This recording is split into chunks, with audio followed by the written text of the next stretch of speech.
Now, for my remarks, Madam President, first and foremost, I begin today as happy as I could possibly be. Last week, my daughter Allison and her wife celebrated the birth of little Henry, their first child, my third grandchild. The tie I'm wearing today is the very same tie I wore on the day my daughter and her wife got married. The last time I wore this same tie on the floor of the Senate was the day the Respect for Marriage Act passed the Senate. So it's not only a great tie, but it's a really great day and symbolizes a whole lot. I want to thank everyone for their messages of support. I'm pleased to report both moms and the baby are doing just great. He is such a little cutie. Few things put this job in perspective, quite like being a grandparent. I've often said that after my first grandkid, Noah, was born, it was about 2 weeks later, and I took a bike ride through the wetlands near Coney Island. It's on the southern shore of Brooklyn. The Atlantic Ocean laps up on it, and it's beautiful. I love that ride. But 2 weeks after Noah was born, as I was riding, it hit me like a bolt. Will Noah one day get to enjoy this beautiful, beautiful bike path like I have? Because if the ocean rises even a few inches, this bike path will be gone. Having grandkids like that reminds you of what we're fighting for a better life for them, a better globe for them, a better world for them. It's a motivation unlike any other.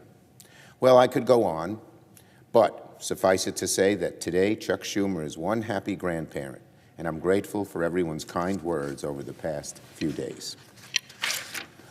Now, on another subject, over the weekend, U.S. forces shot down 3 unknown objects that entered U.S. and Canadian airspace that were deemed to pose a potential threat to civilian aviation. At the moment, we only have preliminary details.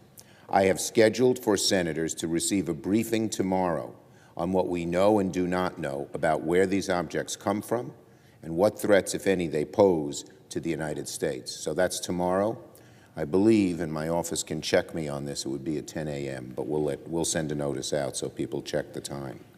I commend President Biden and all our service members who acted quickly to shoot these objects down before they endangered American aircraft or civilians.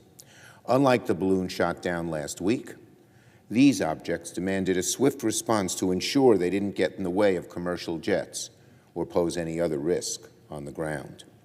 The American people can rest assured that our defense and intelligence agencies are focused like a laser to determine where these objects came from and what their capabilities were. And while there's still plenty that we don't know about this past weekend's events, in the case of the Chinese balloon, we do know now that it was not the first time Chinese surveillance balloons entered United States airspace. It has been confirmed that 3 balloons flew over the United States during the previous administration without detection. China's deployment of these balloons is brazen. I bring this up to emphasize that this issue is bigger than any one administration and should be free from partisan sniping.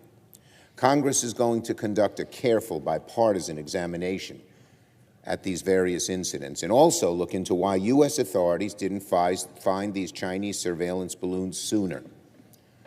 My friend, Senator Tester, has been taking the lead in this effort. I want to commend him for his leadership.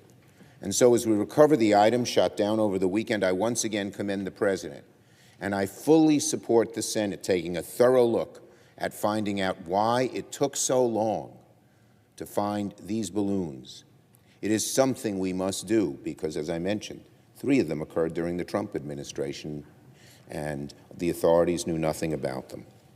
I finally want to thank our service members for their excellent work, and Congress is going to work in the coming weeks to get the full story of what happened and how we keep the American people safe.